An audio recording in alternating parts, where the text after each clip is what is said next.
Do you want to create truly unique, one-of-a-kind pottery that attract attention, either from the ones you're trying to sell it to or just from good friends that you want to impress? For many years, I tried to make unique pottery by shaping it in original ways and making all these kind of crazy textures. But I kept coming back to the classic shapes of pottery because after all, they look the best and then work the best. So then I moved on with glazes, and I did a lot of different glazes. I tried to make my own glazes, original glazes, but I'm not a chemist. I can't invent new glazes, so I often end up with something that other potters can also do. But then I discovered Pitfire. This is the oldest way of making pottery. It's basically just fired in a bonfire.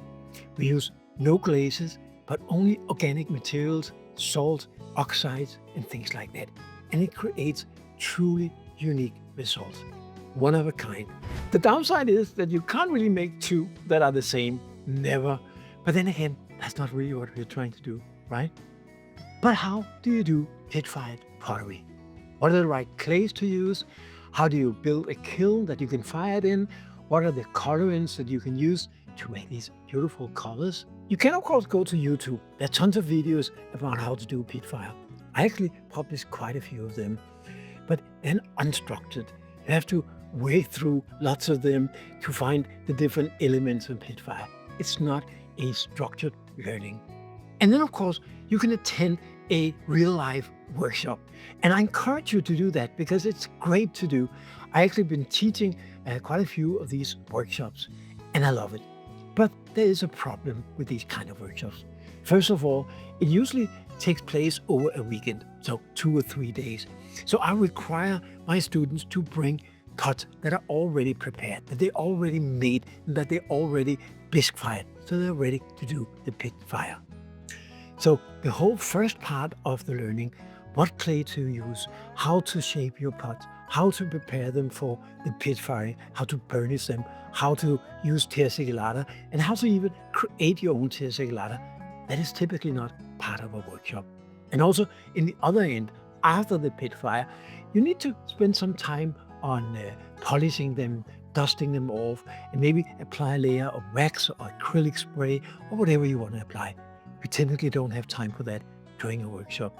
So you only get a small portion of that whole experience of doing Pitfire. With the Pitfire course that I'm offering here, you'll get everything. I explain about the clay, I explain about how to do the best shapes and forms and prepare them for the Pitfire, do the actual Pitfire, of course, but not only just with one kind of kiln, but multiple different designs of the kiln. And I will show you how you finish them up, how you brush them, de-dust them, and how you can apply layers of different materials to either make it food safe or just waterproof for a vase.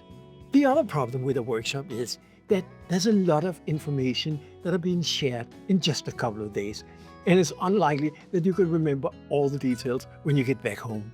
With the online course, you have individual lessons covering every aspect of the Pitfire, and you can go back and watch it as many times as you want. And also, I have a few downloadables, like a list of all the colorants that you can use, so it's easy to remember. And I have tips about where you can buy the different components that we use for the Pitfire. Also, the cost of attending this online course is much cheaper than most real-life events. So please click below to see everything that's included in this course. I'm sure you're going to enjoy it just as much as I did making it.